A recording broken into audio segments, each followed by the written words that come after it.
In a prosperous enclave, a gentleman tending to his postal receptacle, a hurried emergency call, what began as a stop based on racial bias targeting a man of color suspected of impropriety, devolved into a violent apprehension.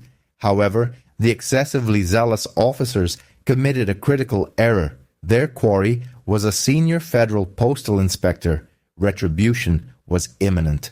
The morning air in the upscale gated community of Whispering Pines, adjacent to the affluent area, carried a crispness, subtly scented with meticulously kept lawns and an air of privilege. It was an exclusive zone where property taxes were exceptionally high.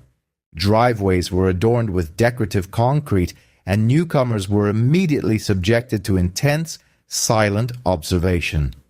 For Winston Reynolds, a distinguished 48-year-old African-American man, his temples graying and his bearing forged by military discipline, the neighborhood's reserved hostility was mere ambient sound.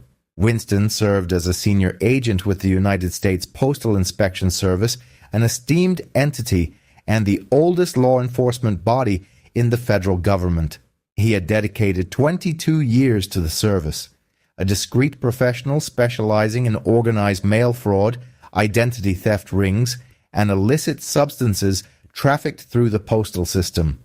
He carried a Glock 19, federal identification, and the inherent authority to apprehend anyone, anywhere, who jeopardized the integrity of the United States mail. On this particular Tuesday, Winston was engrossed in a high-stakes case spanning multiple jurisdictions.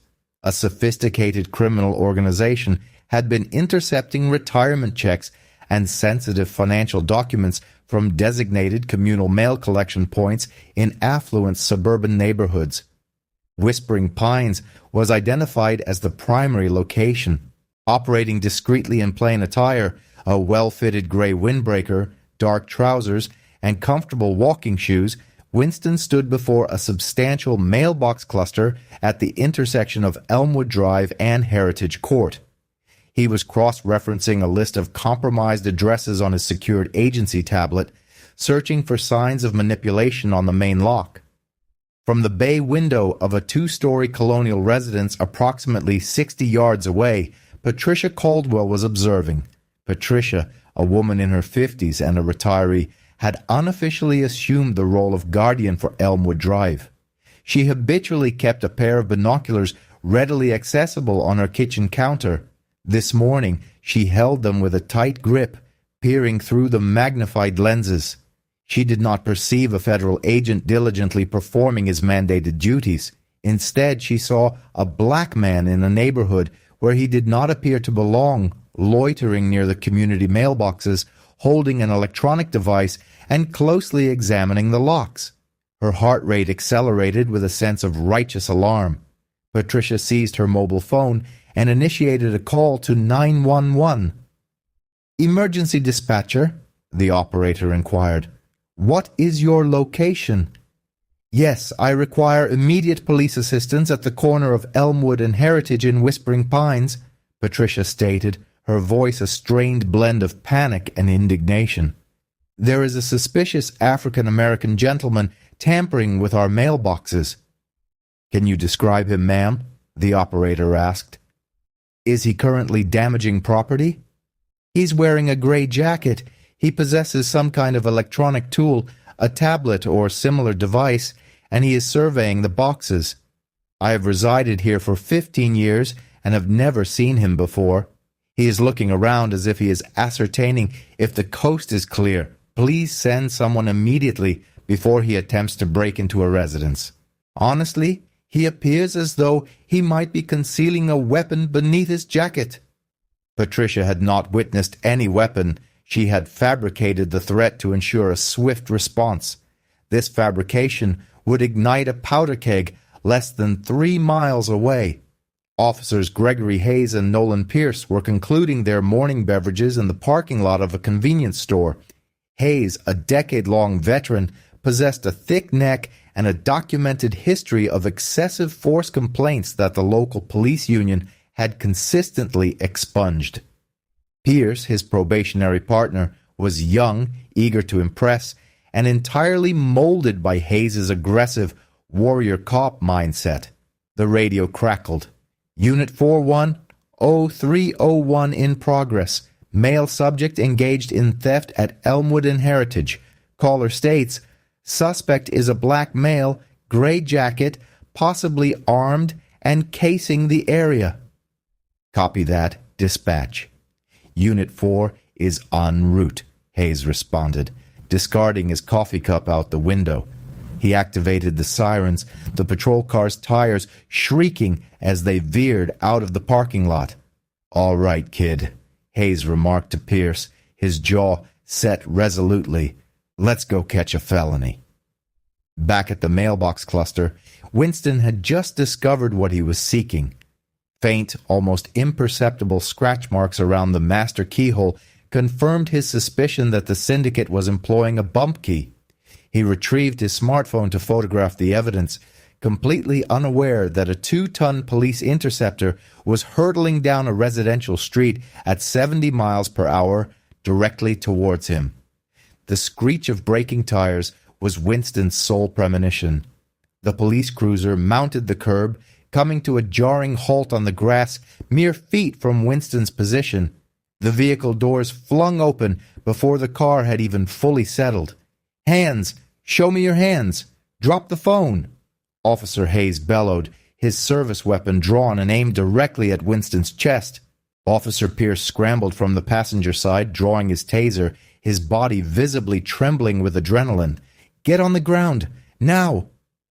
Winston Reynolds did not succumb to panic.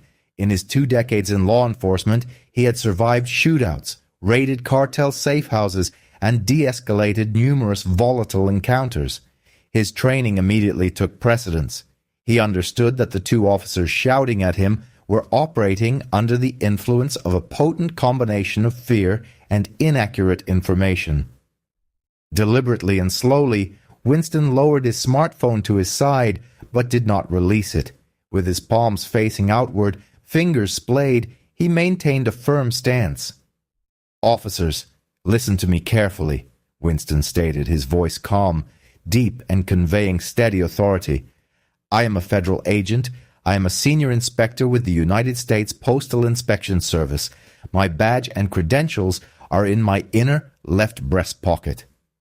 Hayes scoffed, stepping closer, his firearm still aimed squarely at Winston's sternum.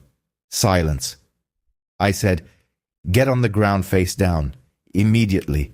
I will not repeat myself. I am not getting on the ground, Winston retorted, holding his position with stoic composure. I am a sworn federal officer engaged in an active investigation. Please contact your watch commander. My badge number is... Hayes shouted to his partner. Before Winston could complete his sentence, Pierce advanced and discharged the taser. The twin probes shot through the air. Fortunately, the angle was slightly off, and the thick nylon of Winston's windbreaker caused one prong to deflect, delivering only a glancing, painful shock rather than complete neuromuscular incapacitation. Winston grunted, stumbling back a half step, but remained on his feet. The taser's failure only intensified Hayes's fury. Resisting, Hayes roared.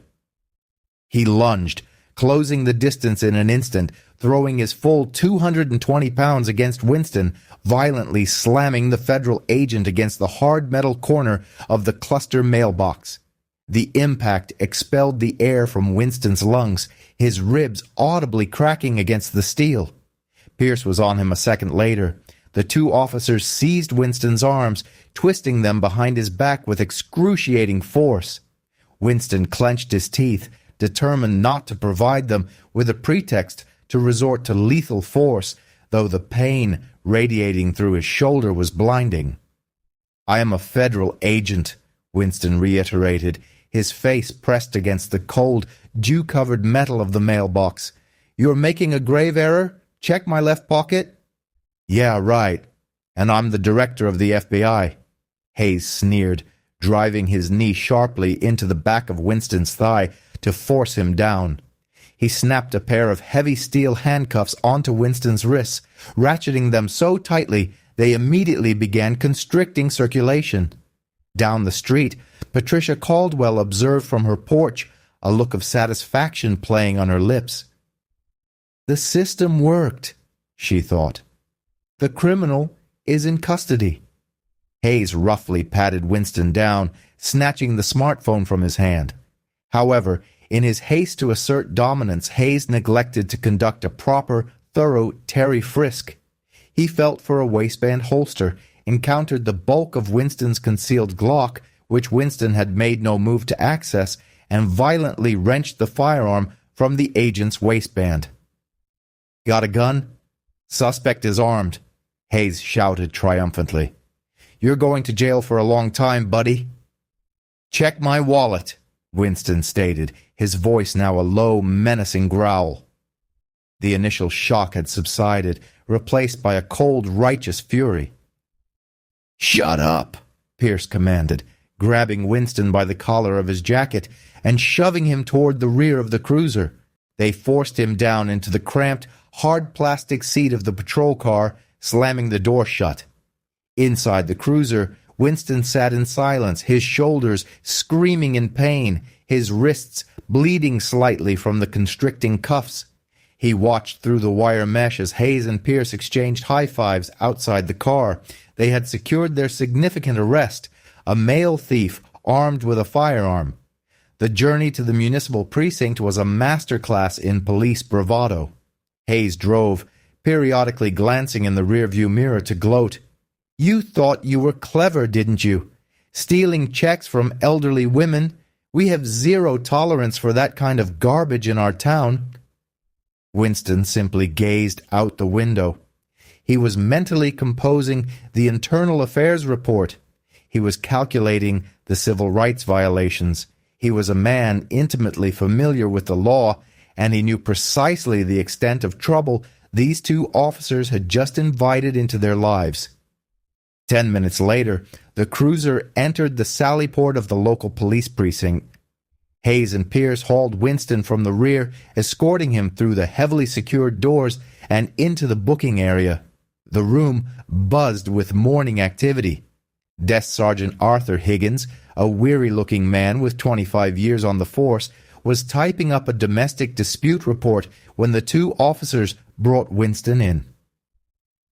Look what we apprehended, Sarge, Hayes announced loudly, drawing the attention of half a dozen other officers in the room. Male thief, armed, resisted at the scene. Sergeant Higgins sighed, lowering his reading glasses down his nose. All right, place him against the wall. Empty his pockets. Pierce pushed Winston against the cinder block wall. Spread your legs. Pierce reached into Winston's right pocket, retrieving a set of keys and some loose change. He then reached into the inner left pocket of Winston's windbreaker and pulled out a thick black leather wallet. He tossed it onto the booking desk in front of Sergeant Higgins. Let's see who our mastermind is, Hayes remarked with a grin. Sergeant Higgins picked up the wallet. It felt substantial. He flipped it open. The booking room fell completely silent.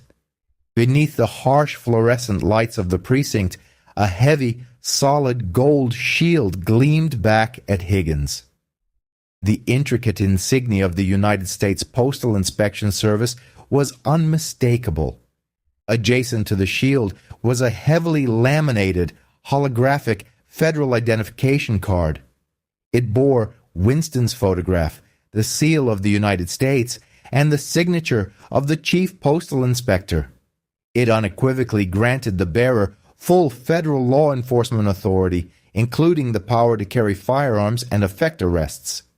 Higgins's eyes flickered from the gold shield to the ID and then slowly ascended to Winston, who remained standing facing the wall, handcuffed, the color completely drained from Sergeant Higgins' face. His hands began to tremble slightly. He had been a police officer long enough to comprehend the hierarchy of law enforcement. You do not interfere with the FBI. You do not interfere with the marshals. And you absolutely never interfere with postal inspectors who possessed a formidable level of federal jurisdiction and an absolute lack of leniency when protecting their own. Higgins looked at Hayes, who was still smirking. "Hayes," Higgins stated, his voice trembling, barely a whisper, "what in God's name did you two idiots just do?" Hayes's smirk vanished instantly, replaced by the horrifying realization that his career was effectively over. The silence in the booking room was absolute, a heavy, suffocating weight that seemed to press the very air out of the room. Sergeant Higgins stared at the gold United States Postal Inspection Service shield as if it were a live grenade resting on his desk. His hands trembled as he slowly rotated the leather wallet to face Officers Hayes and Pierce. Officer Nolan Pierce, the rookie, took a step back, bumping into a filing cabinet. The blood drained from his face, leaving him a sickly, chalky white. He looked from the badge to Winston, who was still facing the cinder block wall, his chest rising and falling in shallow, painful breaths due to his fractured ribs. Officer Gregory Hayes, however, stubbornly clung to his arrogance, though a distinct tremor now underscored his bravado. "It's a fake." "Sarge," Hayes stammered, pointing a thick finger at the badge. "It has to be. You can buy those things online. He was tampering with the mail. Patricia Caldwell called it in herself." Sergeant Higgins ignored him.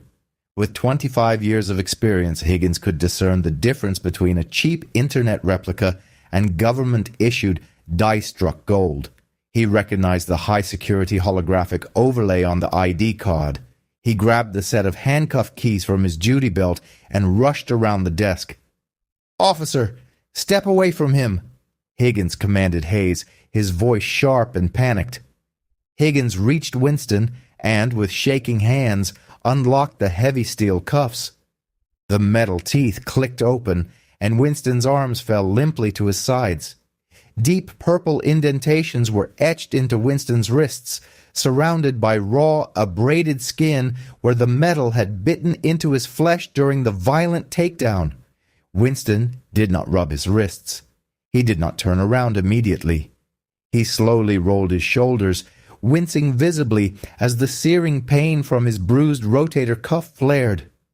When he finally turned to face the room, his eyes were devoid of anger. Instead, they held the cold, calculating detachment of a federal investigator assessing a crime scene.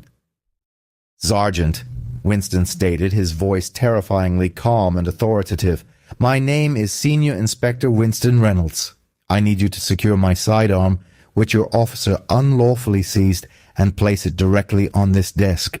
Then I require you to contact the Chief of Police, not the shift lieutenant." "The Chief? You will inform him to report here immediately. Following that, I require a phone to contact my special agent in charge." "Now wait just a damn minute," Hayes erupted, stepping forward, his face flushing a dark red. "You don't come into my precinct and start issuing orders. You were tampering with the mail." Winston turned his gaze to Hayes. It was a look that had broken hardened cartel smugglers in interrogation rooms. "Officer Hayes, is it?" Winston inquired, reading the silver name tag on the man's uniform. "You failed to establish reasonable suspicion. You failed to perform a basic Terry frisk, opting instead to escalate to lethal threats. You deployed a less lethal weapon without cause.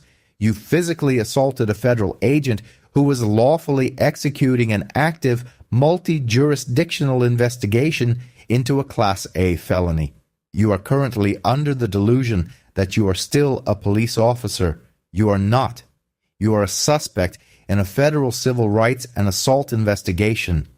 Hayes opened his mouth to shout, but Sergeant Higgins slammed his hand down on the desk. "Shut up, Hayes. Just shut your mouth." Higgins barked, his voice cracking. He pointed at the door. "Both of you, get into the break room. Do not speak to each other. Do not touch your phones. Surrender your duty weapons to me immediately." "Sarge, you can't be serious," Pierce whispered, tears welling in his eyes. "Weapons now," Higgins commanded, his voice shaking. Pierce unholstered his firearm and handed it over. Hayes, vibrating with rage, slammed his onto the desk. The two officers were escorted out of the room. Higgins handed Winston a desk phone. Winston dialed a direct secure line to USPIS Regional Headquarters. It was answered on the second ring by Special Agent in Charge, SAC, Rebecca Sterling, a notoriously ruthless director who viewed an attack on one of her inspectors as an act of war. "Sterling?" she answered briskly. "Boss, it's Reynolds. I'm at the Whispering Pines Municipal Precinct," Winston stated, his voice steady. "I was assaulted and unlawfully detained by two local officers while conducting surveillance on the Elmwood cluster. I have sustained injuries, ribs and right shoulder." There was a dead silence on the line for precisely 3 seconds. When Sterling spoke, the temperature in the room seemed to drop. "Did they draw down on you, Winston?" "Yes. Held at gunpoint. Taser deployed but failed to fully connect. Slammed into the metal cluster box and handcuffed." "Sit tight, Winston. Do not answer any of their questions. I am contacting the FBI Civil Rights Division, and I am bringing the cavalry." 45 minutes later, the municipal police station was effectively placed under federal occupation. 3 black, unmarked Chevrolet Suburbans screeched to a halt in the precinct parking lot, blocking in the local cruisers. A dozen federal agents wearing tactical vests emblazoned with Federal Agent, Postal Police, and FBI swarmed the building. SAC Rebecca Sterling, flanked by 2 armed federal marshals, strode through the precinct's double doors as if she owned the concrete beneath her feet. The local chief of police, Chief Thomas Ali, who had just arrived in his civilian clothes looking thoroughly disheveled, rushed to intercept her. "Agent Sterling, please, let's go to my office. We can handle this internally. It was a massive misunderstanding." Sterling didn't even break her stride. She looked at Ali with undisguised contempt. "Chief Ali, there is no internally anymore. Your officers assaulted a federal agent under color of law. They interfered with a federal investigation, potentially allowing an organized crime syndicate to escape. My agents are currently seizing the body camera footage, the dash cam footage, and the precinct surveillance drives. I want the personnel files of Gregory Hayes and Nolan Pierce on this desk in 5 minutes." "You don't have a warrant for personnel files," Ali protested weakly. "Then I will have a federal judge fax one over in 10 minutes, and I will add an obstruction charge to your personal jacket," Sterling retorted. "Your move, Chief." Ali capitulated immediately. The precinct was cordoned off.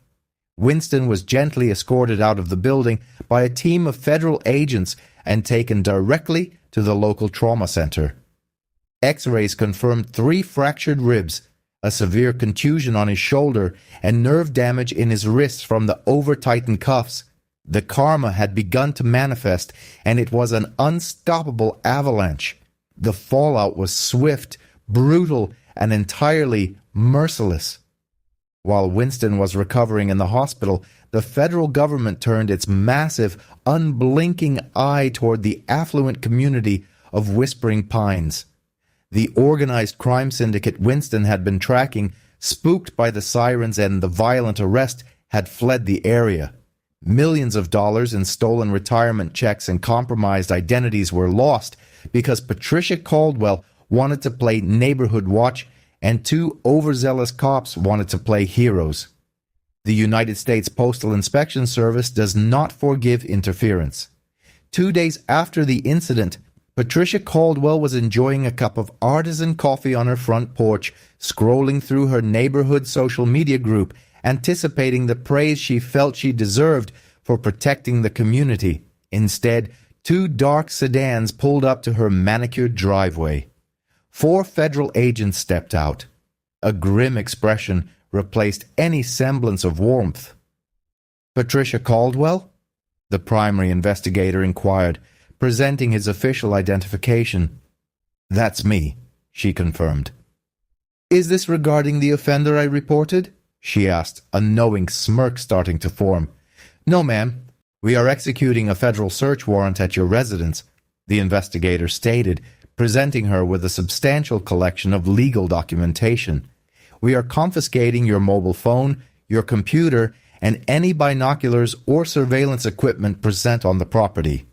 You are presently under federal investigation for violating Section 101 of Title 18 of the United States Code, pertaining to making false statements to law enforcement officials and for intentionally obstructing a federal agent.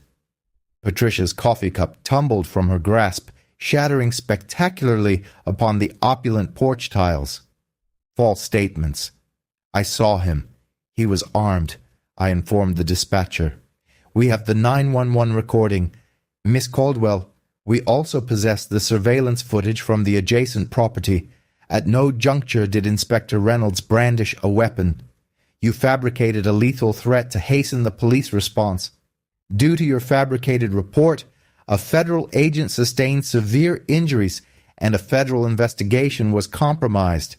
The agents moved past her, entering her dwelling. In full view of the entire neighborhood, the very individuals whose admiration she so desperately sought, Patricia Caldwell experienced profound humiliation. Her electronic devices were collected in transparent evidence bags. She was subsequently indicted to avert federal incarceration. She entered a plea of guilty to a lesser charge of submitting a false police report, received a sentence of 3 years of probation, and was compelled to divest her cherished colonial residence to cover her accumulating legal expenditures, departing whispering pines in ignominy.